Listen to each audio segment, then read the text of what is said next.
We do know one, trauma, especially early adverse life events. I cannot speak to this enough because I do still speak with people who are in their 60s, 70s, 50s, 60s, 70s, 80s, and they're still experiencing the same nervous system dysregulation as they were from something that occurred to them at 4 or 5 years old, and that can manifest in their gut. We do know also stress and chemicals and things that are in, on, and around our body can alter the balance of bugs in our gut. We do know our immune system is heavily rooted in the gut. 70 to 80% of our immune cells are in what's called the gut associated lymphoid tissue.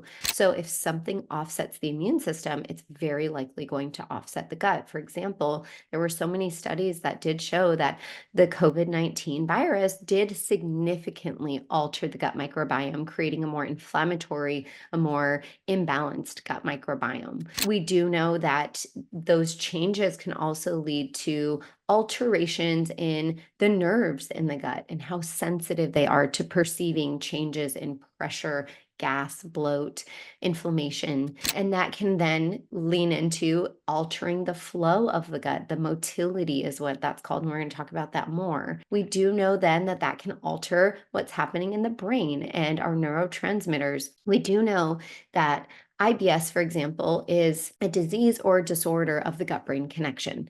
And we always used to think that the brain was kind of the epicenter, the brain controlled us and controlled what we did. We are now really discovering that there is that strong connection between gut and brain, and actually more signals go from gut to brain than brain to gut. We actually have 80% of signals that go from the gut to the brain, only 20% of signals go from the brain to the gut. So it does beg the question, who really is in control? Is it the brain or is it the bugs in the gut? Because they're also synthesizing hormones and neurotransmitters and things that are going to affect how we feel, how we act, how we just live in this world. So again, we're taking things in, we're also putting things out from the gut. And so with all of that, that can lead to some of these changes in a couple different key pieces of the gut. So I always say a healthy, well-functioning gut has these three intact functions: the structure or the barrier, the function or the flow or motility, and the population. So the population of both opportunist, inflammatory bugs and commensal or healthy or anti-inflammatory bugs are in beautiful balance. It's called eubiosis. We've all heard of dysbiosis when things are out of balance. So if those three things, the structure, the function, population, are all in line, all functioning the way that they really need to, then one has daily healthy bowel movements. They have an inexcessive and non-malodorous amount of gas. They really should not have any gastrointestinal symptoms that are occupying their attention and taking up their day. And they're usually thriving in health. Just like James said, there's that gut health spiral. So they're kind of spiraling out into all of their gut supporting organs and all of the rest.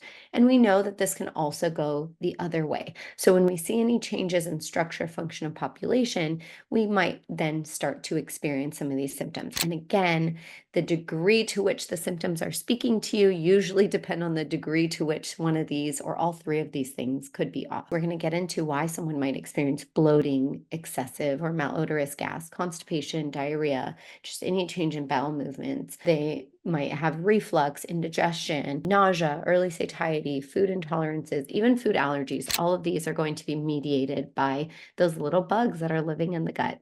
For those of you that don't know, Dahlia was our first patient. She struggled with SIBO and IBS and so many GI problems on a day-to-day basis, hunched over, causing so many other issues. We wish we had a protocol in place, a program in place that led her through step by step, inch by inch, and really guide by guide, so she had everything at her fingertips. Now we have that. That is our Good Gut SIBO IBS program. You can do it 100% plant-based. You can customize it, but it is one of the only programs that is geared towards plants, that can help you customize plants, that can help you tolerate more plants, and really gets to the root of your SIBO, of your IBS, of your ISO, SIFO, IMO, and any other type of overgrowth.